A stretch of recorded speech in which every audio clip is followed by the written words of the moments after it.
పశ్చిమ గోదావరి జిల్లాలోని తాడేపల్లిగూడెం కేంద్రంగా బుధవారం జరగబోతున్న తెలుగుదేశం జనసేన ఉమ్మడి బహిరంగ సభను విజయవంతం చేద్దామని తనకు మాజీ ఎమ్మెల్యే టీడీపీ జనసేన ఉమ్మడి అభ్యర్థి ఆర్ఎంఎల్లి రాధాకృష్ణ పిలుపునిచ్చారు. ఇందుకోసం నియోజకవర్గం నుంచి పెద్ద ఎత్తున టీడీపీ జనసేన నాయకులు, కార్యకర్తలు, అభిమానులు తరలి వెళ్తున్నారని వెల్లడించారు. తాడేపల్లిగూడెం బహిరంగ సభకు బయలుదేరి వెళ్లేందుకు చేపడుతున్న సన్నాహక చర్యల మీద ఆయన సమీక్షించారు. సకల జనుల చైతన్యం కోసం నిర్వహిస్తున్న రేపటి కోసం పాదయాత్ర అత్తిలి మండలాన్ని పూర్తిగా చుట్టి వచ్చింది. మండలంలోని 18 గ్రామాల్లోనూ మాజీ ఎమ్మెల్యే ఆర్ఎంఎల్లి రాధాకృష్ణ కాలినడకన పర్యటించారు. ప్రతి కాలనీలోనూ వీధి వీధిన తిరుగుతూ ప్రజల ఇబ్బందులు అడిగి తెలుసుకుంటున్నారు. సమస్యల్ని ప్రత్యక్షంగా పరిశీలించి వచ్చారు. ఇప్పటికే 105 కిలోమీటర్లు పైబడి పాదయాత్ర చేసిన ఆర్ఎంఎల్లి రాధాకృష్ణ తాజాగా ఇరగవరం మండలంలోకి ప్రవేశించారు. ఇరగవరం మండలం కే కుముదుపల్లి నుంచి రేపటి కోసం 7వ రోజు పాదయాత్ర మొదలైంది.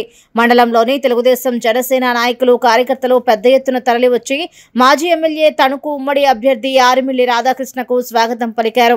పాదయాత్రలో పదం కలుపుతూ సంఘీభావం తెలియజేశారు. గత 6 రోజులుగాను కూడా అత్తిలి మండలంలో దాదాపు 105 కిలోమీటర్లు పాదయాత్ర చేసి ఈ నియోజకవర్గంలో ఉన్నటువంటి అత్తిలి మండలంలో ఉన్నటువంటి అన్ని గ్రామాలు 18 గ్రామాల్లోనూ కూడా పాదయాత్ర నిర్వహించి అక్కడ ప్రజలందరినీ కూడా కలుసుకుని ఆ గ్రామాల్లో ఉన్నటువంటి సమస్యలన్నింటినీ కూడా తెలుసుకోవడం జరిగింది. ఇంకా జగన్మోహన్ రెడ్డిని ఏదైతే హామీలు ఇచ్చాడో ఆ హామీలన్నింటినీ కూడా ఈరోజు మర్చిపోయి కేవలం తాడేపల్లి ప్యాలెస్ మాత్రమే పరిమితం అయ్యాడు. మద్యపాన నిషేధం చేసి ఓట్లు అడుగుతానని చెప్పినటువంటి వ్యక్తి ఈరోజు మద్యపాన నిషేధం మాట నుంచి మద్యాన్ని, నాసిరక మద్యాన్ని సప్లై చేసి ప్రజల ప్రాణాలను హరించేస్తున్నటువంటి పరిస్థితి ఈరోజు రాష్ట్రంలో మనందరం కూడా చూడొచ్చు. 57 నెలల వైఎస్ఆర్ కాంగ్రెస్ పార్టీ పరిపాలనలో జగన్మోహన్ రెడ్డి మద్యం ధరల్ని 3 సార్లు పెంచి అదేవిధంగా నాణ్యత లేని మద్యాన్ని ప్రజలకు అందిస్తూ ప్రజల ప్రాణాలని ఫలంగా పెడుతున్నటువంటి పరిస్థితి మనందరం కూడా చూడొచ్చు.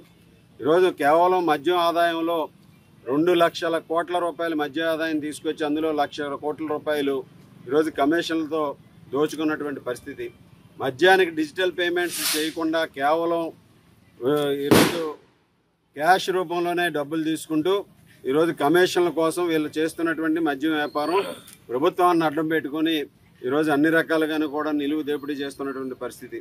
నాసి రకం మద్యం వలన ఈరోజు రాష్ట్రంలో అనేక మంది ప్రాణాలు కోల్పోవడం జరిగింది. ఈరోజు గ్రామాల్లో వెళ్తున్నప్పుడు 35 సంవత్సరాలు 40 సంవత్సరాలు ఉన్నటువంటి యువత కూడా ఈ మద్యం తాగి లివర్ల సమస్యలతో ప్రాణాలు కోల్పోయినటువంటి సంఘటనలు కూడా మన ముందుకు వస్తున్నాయి. కేవలం పెద్దిరెడ్డి, విజయసాయిరెడ్డి, జగన్మోహన్ రెడ్డి కలిసి ఈ మద్యం వ్యాపారాన్ని నిర్వహించుకుంటూ వారి ఆదాయాన్ని పెంచుకుంటున్నారు తప్పితే రాష్ట్ర ఆదాయం కూడా పెట్టకుండా ఈరోజు పెరగకుండా అన్ని విధాలుగాను కూడా అడ్డుకుంటున్నటువంటి పరిస్థితి.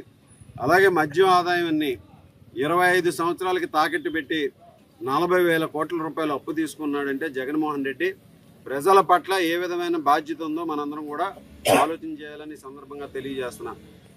మద్యం పాలసీతో నాసిరకం మద్యాన్ని సప్లై చేస్తూ అధిక ధరలకు మద్యాన్ని విక్రయం చేస్తూ వారి ఆదాయాన్ని పెంచుకునే విధంగా జగన్మోహన్ రెడ్డి ఈ 57 నెలల పరిపాలన నిదర్శనమని సందర్భంగా తెలియజేసుకుంటూ ఈరోజు ఇటువంటి అన్నీ కూడా పోవాలంటే జగన్ పోవాలి, చంద్రబాబు గారు రావాలని ఈ రాష్ట్ర ప్రజలందరూ కూడా ప్రతి గ్రామంలోనూ కూడా ఆకాంక్షిస్తున్నారని సందర్భంగా తెలియజేస్తున్నారు.